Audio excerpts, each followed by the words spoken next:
Hey, what's up, Social Cam fam? This is Vondell, and I just had a quick question and another thought. So, I was helping a friend yesterday during the snow. We kind of caught up. We hadn't spoken in a while, and she's doing some pretty awesome things. But I realized in the midst of our conversation that, wow, Vondell, you really have a lot that you could share with people to really help them. And it was just me sharing my experiences about my acting, in my acting and entertainment background. Of course, she's an actress. And I just really got off the phone and I was kind of thinking through, man, who can I really help first or the most? And I was thinking as I began to swirl around in my head, who was I and who can I help? And I really started thinking about, other actors, and she was really encouraging me, saying, Vondell, you really have a lot of information and insight to help actors. And then I remember some of the conversations that I had with some of my mentors back at A&T, specifically talking about how actors really don't care at the end of the day. The conversation, hear me out, don't throw me under the bus, but the conversation really was about how actors, the only thing they really care about is auditions and headshots, and that's it. They're not really looking to learn some information. They're not really, for the most part, studying the industry. So to be honest with you, I crossed them off my list. I thought, you know what?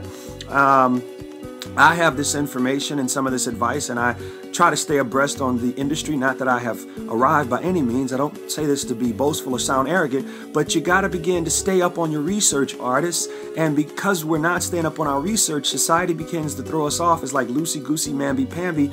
And that's like a persona or an image that I didn't like having as a stigma that I didn't like having as an artist. And so I kind of, to be honest with you, despised my own gifts and abilities because I didn't want to be associated with the community and decided to go my own way.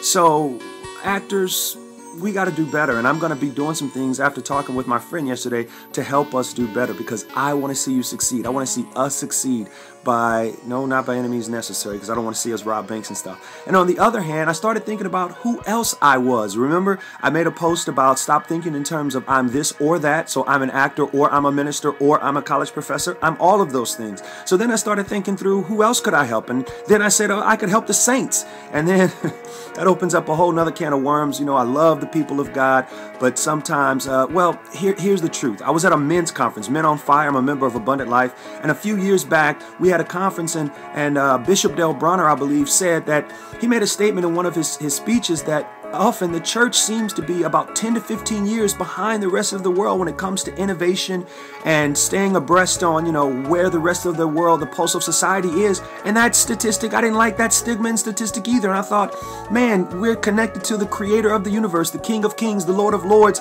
And here we are lagging dead last, about 10 to 15 years worth behind, when Jesus said that we're supposed to do greater works. And I thought, man, this is terrible news.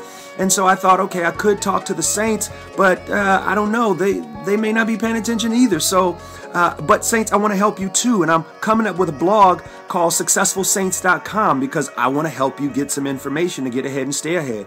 And then I thought about college leaders. And then I thought, you know what?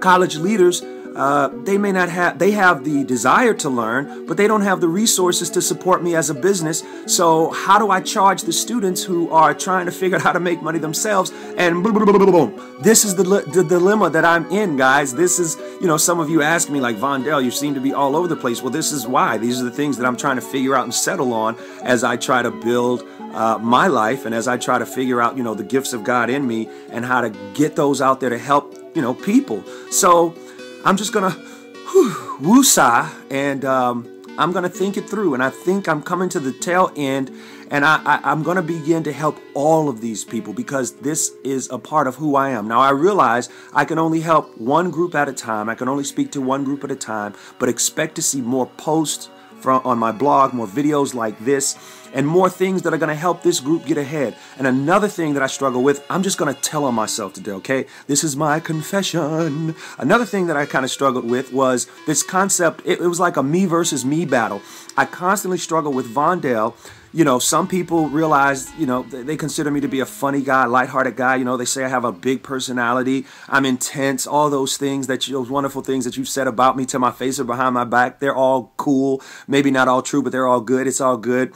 But that plus then I have this intense, extreme, like intellectual, nerdy side that's like geeky, reading all these books, and can tend to sometimes go over people's head. And so what I'm trying to figure out is how to calibrate, how to align all of who God made me to be in such a way that I can package it and communicate it clearly to the rest of the world. Now, all you branding people, don't hit me up. I'm just trying to be the best authentic V that God has created me to be, and then get out there and help people in a real and authentic way, not putting on pretense or false tense, making up lies and stuff. I just made up a word. I Jesse Jackson you. But how to use Rocky and that tool to help people laugh, and coupled with who I am as this nerdy thought leader. This is a lot of work, guys, thinking through this stuff. So I invite you to take this journey along with me, recreate yourself as we keep creating and think like a celebrity to get ahead, stay ahead, and accomplish more in our lives now. I didn't want this video to be this long, but oh well, whoop, there it is. And I'll be back, guys. And also, don't criticize me for getting on here and not having my hair combed and my, I won't even bring that up because now you might be wondering. But anyway, yes, I'm just raw and uncut. That's how excited and passionate I am. Passion does not care how pretty you get. When you're really passionate, you get the ugly face in church. Oh God, you go hard with what you want when you really, really want it, and you really, really understand the value of it, and you don't care how you look, because passion just burns within you, and that's what this is. Passion burning out of me, causing me to get on this iPhone 4S. Whoop, whoop. Shout out to my phone there. Thank you, Brother Chris, the iPhone apostle there. And guys, look for another video. This is episode 3 of Get Ahead, Stay Ahead. Keep creating, think like a celebrity to get ahead and stay ahead and accomplish more now.